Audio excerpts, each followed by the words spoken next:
शासनाने जो बच्चूभाईंनी नागपूरला जे शेतकऱ्यांचं आंदोलन केलं आणि त्याच्यानंतर तिसऱ्या चौथ्या दिवशी त्या आंदोलनाच्यासाठी माननीय राज्य शासनाने आणि माननीय मुख्यमंत्र्यांनी त्यांना बोलवलं आणि यशस्वी असं त्या ठिकाणी बोलणी झाली आणि 30 तारखेची डेडलाईन तोपर्यंत कर्जमाफी देऊ असं सांगितलं। पण बच्चू आणि मी हे दोघंही मध्यवर्ती बँकेचे चेअरमन असल्यामुळे आणि मला थोडा जास्त अनुभव असल्यामुळे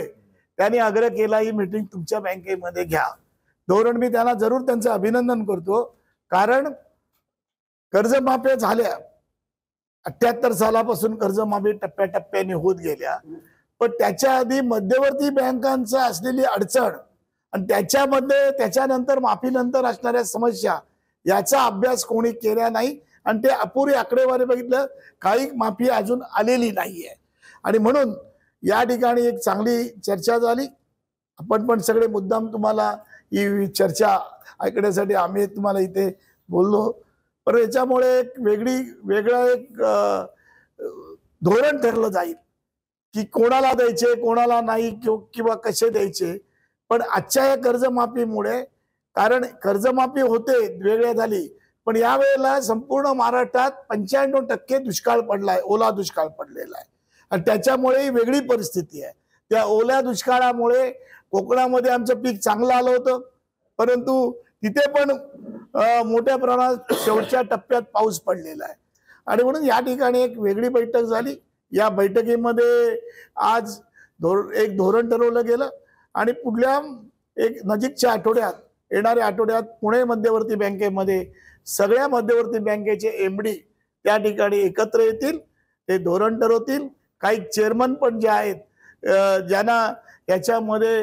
इंटरेस्ट आहे आणि ते धोरण ठरवताना त्यांचा विचार याला उपयोगी पडतील, ते त्या ठिकाणी हजर राहतील आणि हे धोरण घेऊन जेणेकरून ही कर्जमाफी करत असताना ती शेवटच्या थरापर्यंत पोचली गेली पाहिजे आणि योग्य माणसाला मिळाली पाहिजे, या धोरणात अंतर्भूत होतील असं मला वाटतं। आणि अशी बैठक ही पहिल्यांदा महाराष्ट्राच्या सहकार चळवळीमध्ये आणि मध्यवर्ती बँकेच्या चळवळीमध्ये पहिल्यांदा होते।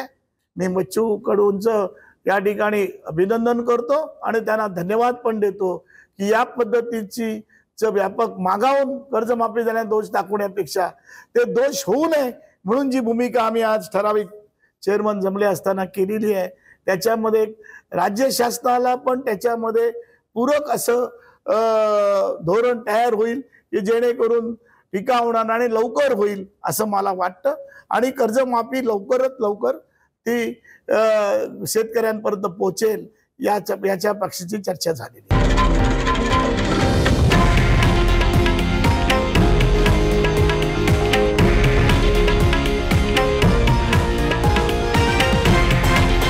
हे आहे देशातील नंबर 1 न्यूज नेटवर्क आणि आपण पाहत आहात TV9 मराठी, एकमेव।